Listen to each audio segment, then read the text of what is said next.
On April 23rd, 2006, a young boy knocked on the door of his best friend, Jacob. They were 8. No one answered, so he peeked in the basement window to see if he could find his pal, and saw what looked like a body. He ran home in terror and told his mother, who called the police. The police came to the home and discovered 3 bodies. Deborah and Mark Richardson had both been stabbed in the basement, and 8-year-old Jacob had been murdered in his bed. 12-year-old Jasmine was missing. The police expected the worst, that she had been kidnapped. Little did they know the worst was so much worse than that.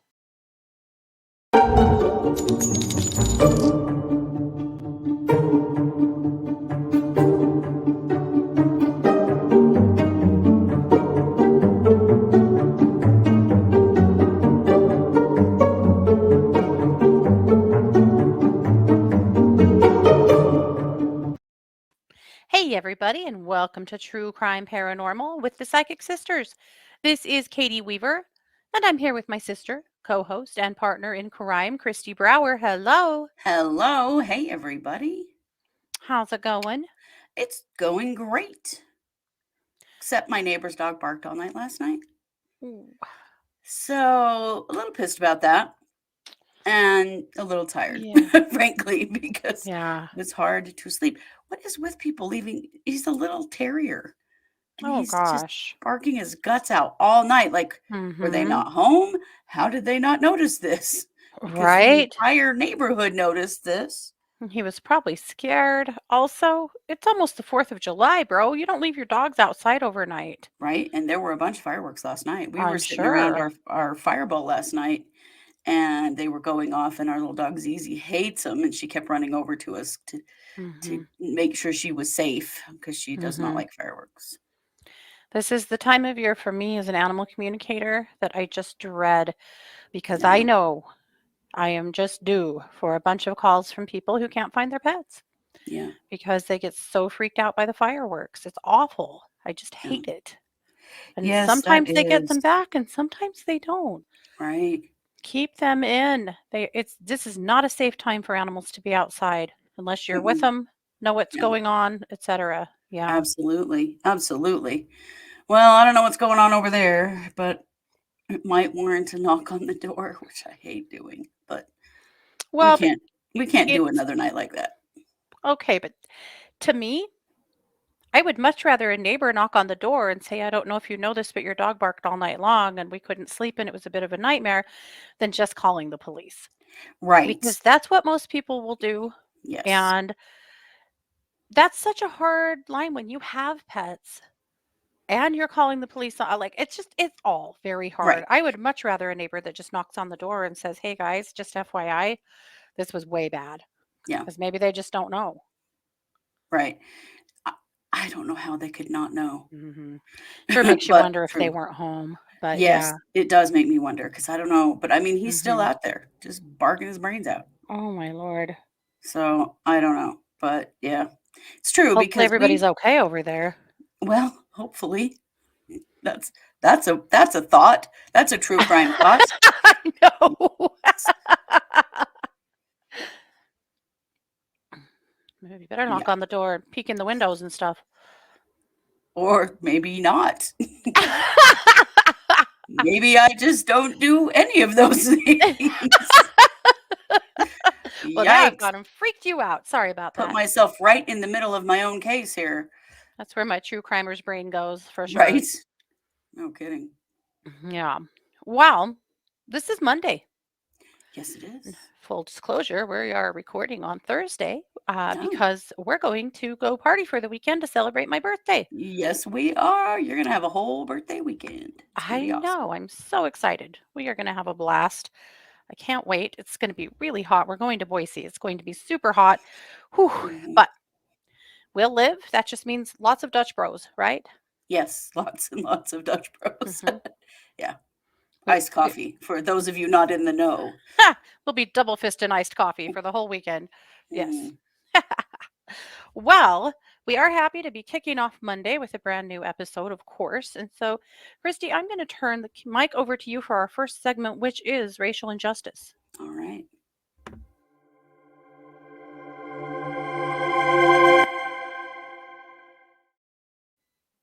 You know, I'm getting concerned that the police in the US are not learning anything about the issues that have happened in the last several years and have been going on forever, but have really Mhm. had a lot of attention in the last few because they just keep doing horrendous stuff, which tells me that there are a lot of bad cops out there. Not all of Yeah. them, but a lot of them. Because this happened. This is racial injustice slash Florida man. And that's a bad combo, let me just say. Mhm. So this happened in Florida, of course, in North Miami Beach. Um, Gerard Nicholas was on his way to work when he got pulled over. And he filmed the interaction that he had with the police officer Mhm. wisely. Mhm. I He mean, wasn't, gosh, some phones even have a function now, and cars that you can yeah, just immediately started start instantly. recording. Yeah. Yeah, which I think is really good. Yeah. So he wasn't wearing his seatbelt. Okay, that's what you get pulled over for stuff like that, right? Sure. So the officer, of course, give me a driver's license, registration, and insurance, is what the officer says in the Mhm. video.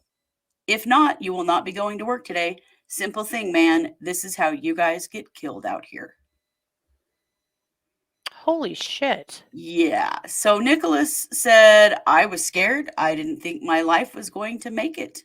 Mhm. When he asked for my license, opened the door, I started recording. I was looking for my stuff, my license, because I didn't see my wallet. I was Mhm. looking for my wallet, and that wasn't my car. That was my mom's car, and I didn't know where the registration was. I was looking and looking, and he got mad. But he friggin' says, simple thing, this is how you guys get killed out here, man. Holy My god. crap. Over a seat belt. Over a seatbelt ticket and him just trying to find the stuff the cop asked him for, Right. you know? So the Miami-Dade Police Department, quick to smooth it over, says that they have immediately initiated an internal affairs investigation to review over 30 minutes of footage captured on the officer's body-worn camera. 30 minutes. Why did this take 30 minutes? It was a Yeah. seatbelt ticket. Other than maybe just because the guy couldn't find his stuff. I don't know. But they say, rest assured, we are committed to transparency and community trust, and we will address all matters of public concern equitably, fairly, and in accordance with applicable laws.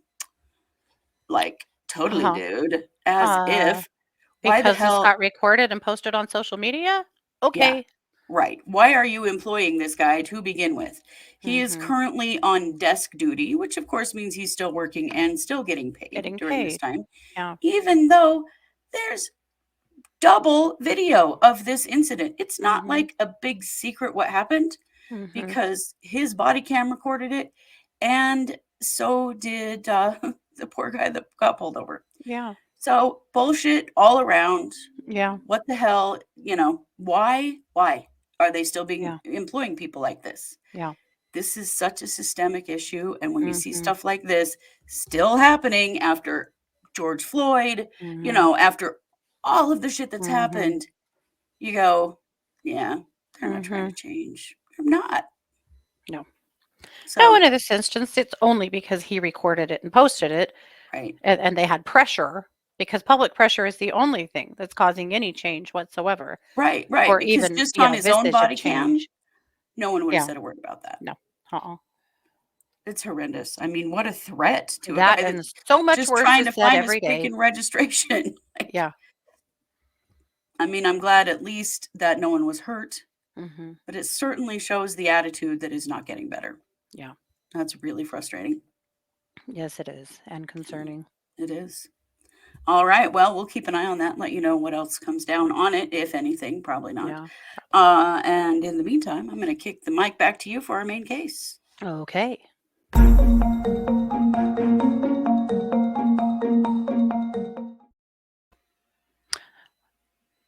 What would you do if your 12-year-old daughter started dating a 23-year-old.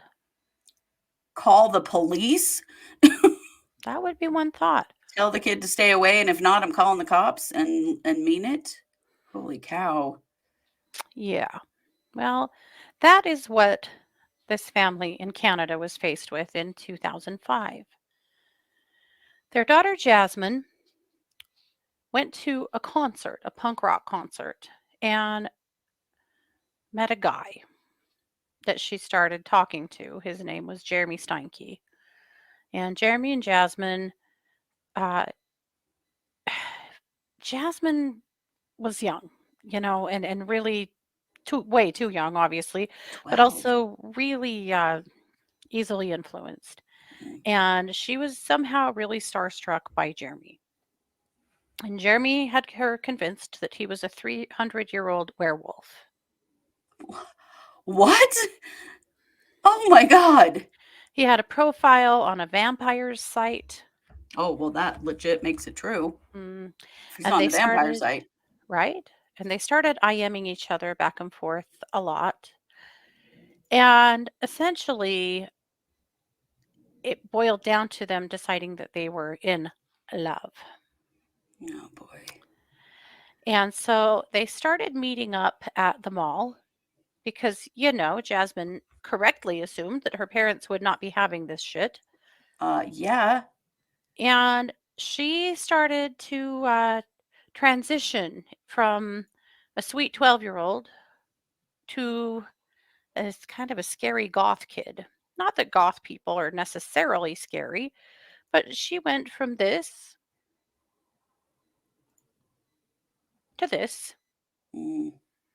dyeing her hair darker, wearing super heavy makeup, lots of black clothes, black fingernail polish. And again, people that dress like that and stuff, they aren't criminals by nature, but No, unless they're holding a pistol, like in that picture. yeah, Whoa. yeah. But in this case, things they got scary kind of fast. Sounds like it. And yes, so they were talking on a goth social network called vampirefreaks.com. Oh, vampirefreaks.com, of Hmm. course. Her handle or username was Runaway Devil.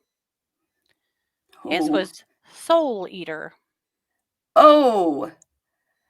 Yikes. I mean, I think I can predict this entire story based Hmm. on those two usernames. Hmm. Holy cow. Yep. So her parents started monitoring their daughter's web chats because she was just acting weird AF, right? Yeah. And had just changed so much so fast. So they discovered that they were IMing and they were not having it, so they grounded her. Well, she still managed to start sneaking out at the mall and to see him, and he was still slipping her love notes via email. One of the emails said, "You were a sight for sore eyes, and I miss you more than killing people. Can we get together and kill people?" Yeah. So then her parents found that email, so they decided to take away her computer entirely and start going to counseling. So they started going to family therapy, and she acted like she was doing better and maybe kind of moving past this phase. So they gave her back her computer and said, "No more talking to older guys online." Well, Huge mistake. she Whoa. immediately went back to talking to older guys online, Of course. and things got really serious really fast. Uh, he posted, let's see, let me find it. I have lots of notes here from a few Okay. different sites, of course.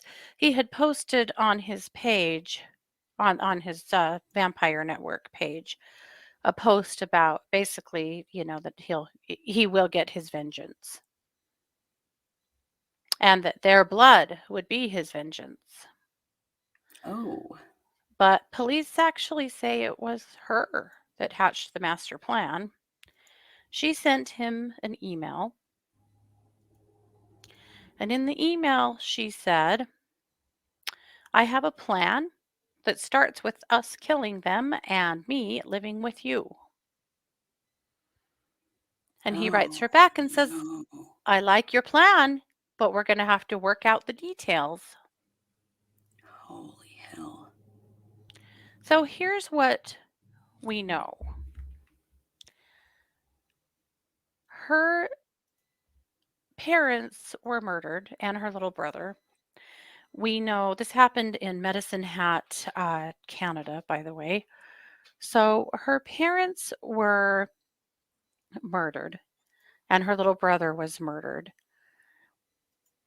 The way it happened is that, or the way that it was found, is that there was a little boy who came over to play with her brother who saw dead bodies in the window Oh no. and ran home and got mom. She called the police. The police came.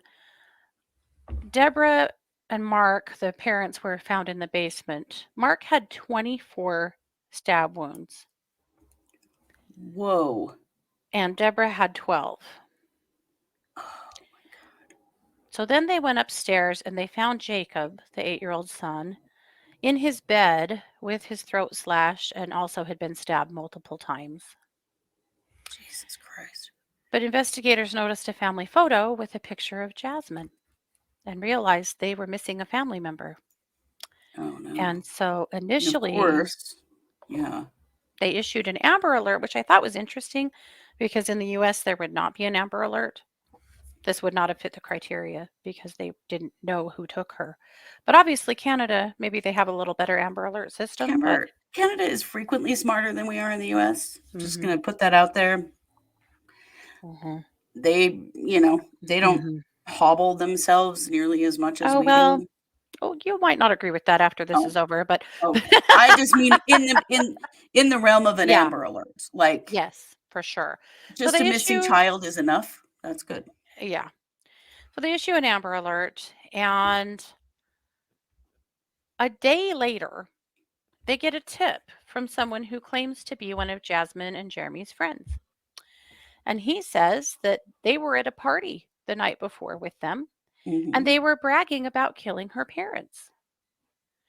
They also, and that Steinke had been bragging that he gutted them like fish, which for the record wasn't actually true. He stabbed them a lot of times, but gutted them, no. But really? Awful though. And then some of Jasmine's friends started coming forward saying that she'd been telling them that she and Jeremy had a plan to murder her parents. They just didn't think it was true. She'd just gotten weird and was talking weird shit, and they just didn't think that was actually going to happen.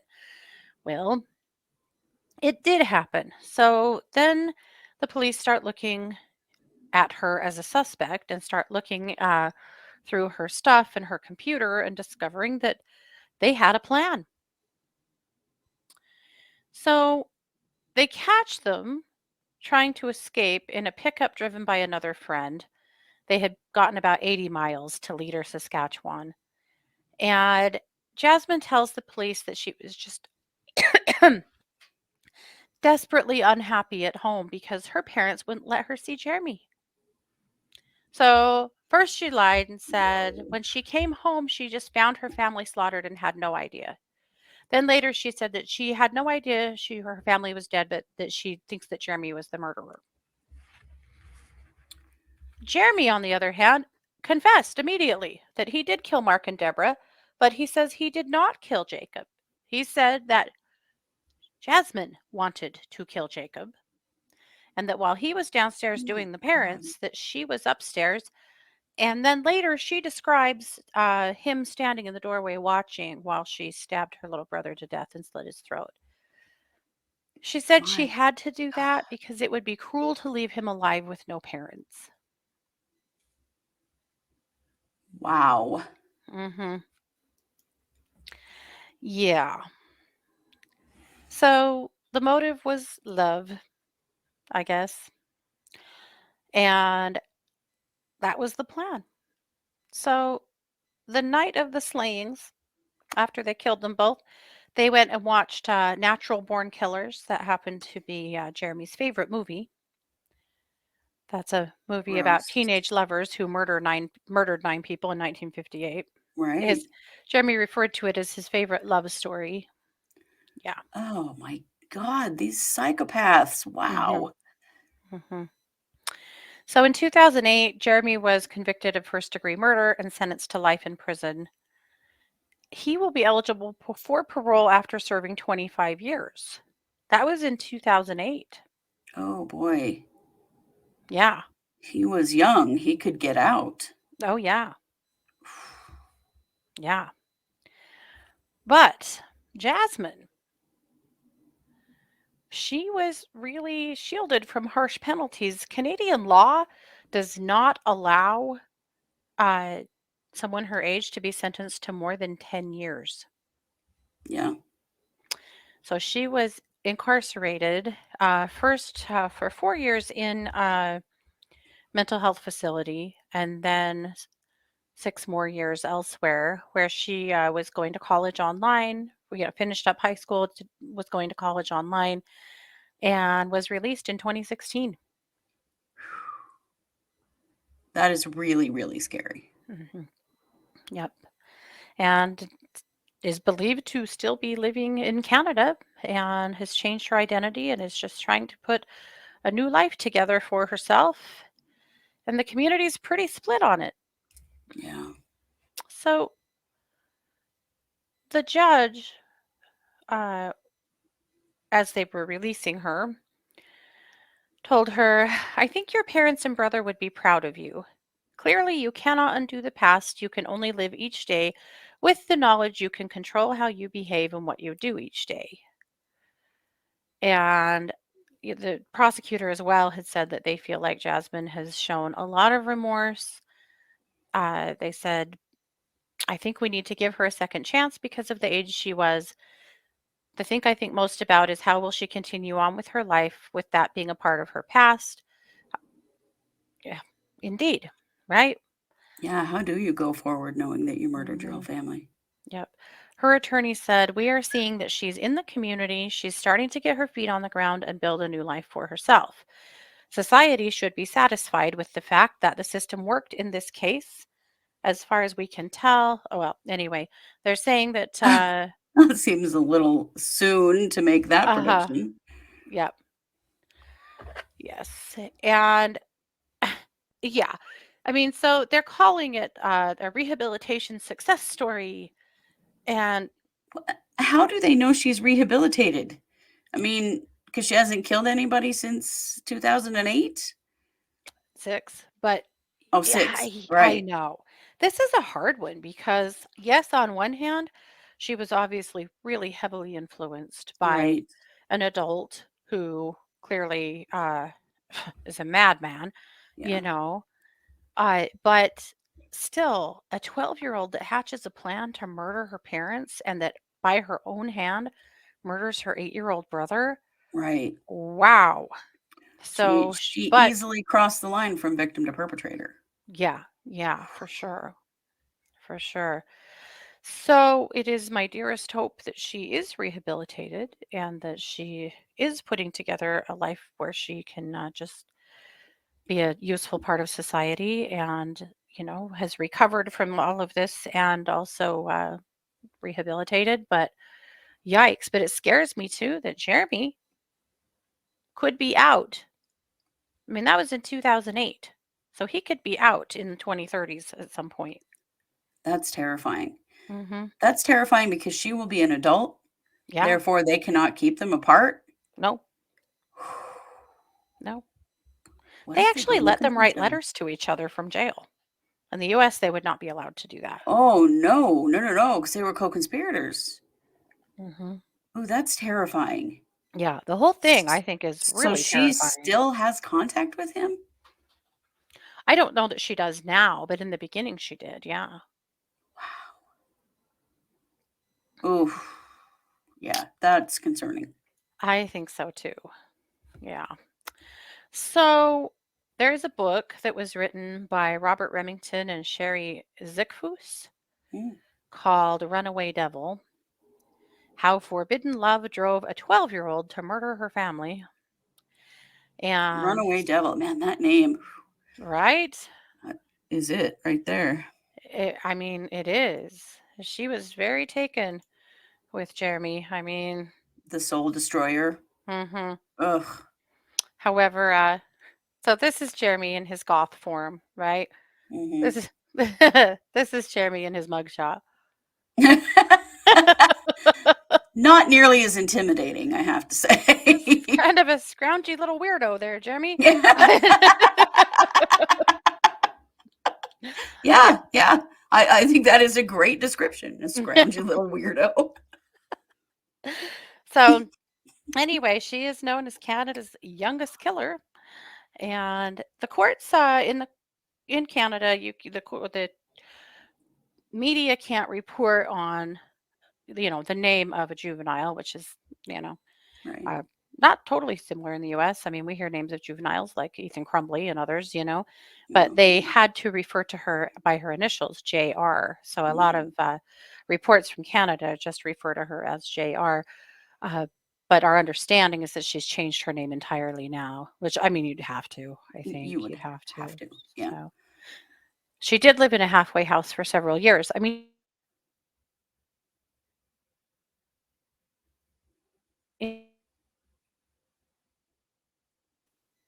and then We lost you coming, just for a second there. I saw that. So You'd you think of said like a she'd been in a halfway 12-year-old. house. Yeah. Well, yeah. I mean, you think about a 12-year-old that then lives in jail for 10 years and gets released. You miss a lot of learning about life, right? Just learning how to Yeah, live, how to yeah. wash clothes, how to cook food, how to work, how to, take care of yourself. So she did live in a halfway house for I think the last 5 years of her sentence, Mm. and preparing her for an adult, because not only are you going to be hitting adulthood and getting out, well, without parents to fall back on, thanks Yeah, to you, but yeah. also without any life skills. And so Right. that was the hope, was to rehabilitate her in a way that she could step out into society and, and make it without a life of crime. So there you have it. I was actually down the rabbit hole of looking at some of the world's youngest killers, and I have a segment for our Tuesday episode that is about the Mm. youngest serial killer in the world. Oh, God. Okay. Interesting stuff. So, Kristi, I'm going to kick the mic back over to you for a news update, a true crime news update. Yes.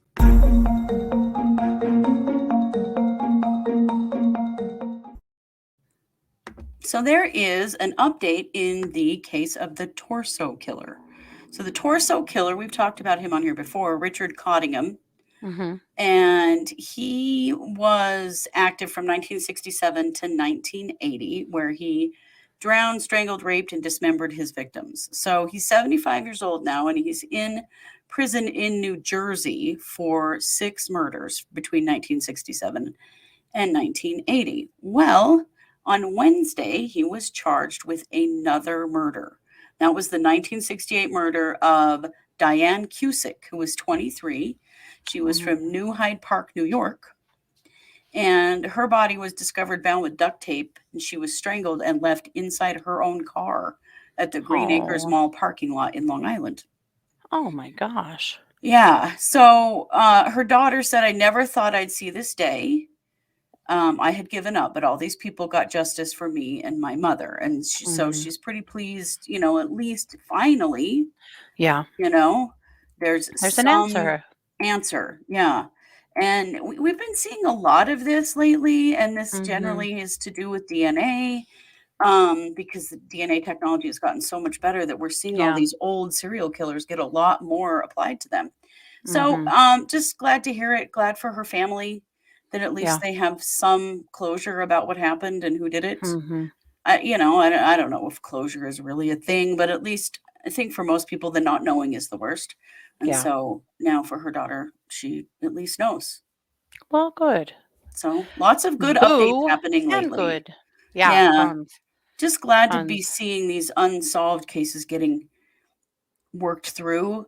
And I Yeah. just hope we get to a point where we just don't have unsolved cases anymore, Right? where they get solved at the time. Yeah. Wishful thinking on my part, I'm sure. I mean, it seems like there's always going to be vanished people, but Hmm. be neat if there wasn't, for sure. Right? Wouldn't it? Yeah. Well, there you have it. That is our Monday case. So we'll be back tomorrow with a Tuesday edition. We'll be back Mm. on Wednesday for our Wednesday episode, Wednesday night case updates, and then Thursday night, the psychic hour. So just still so much more good to come here Yeah. at True Crime Paranormal. Thanks so much for being here. Go do something good for yourself. You sure do deserve it. We appreciate it, guys. Have a good one. Bye.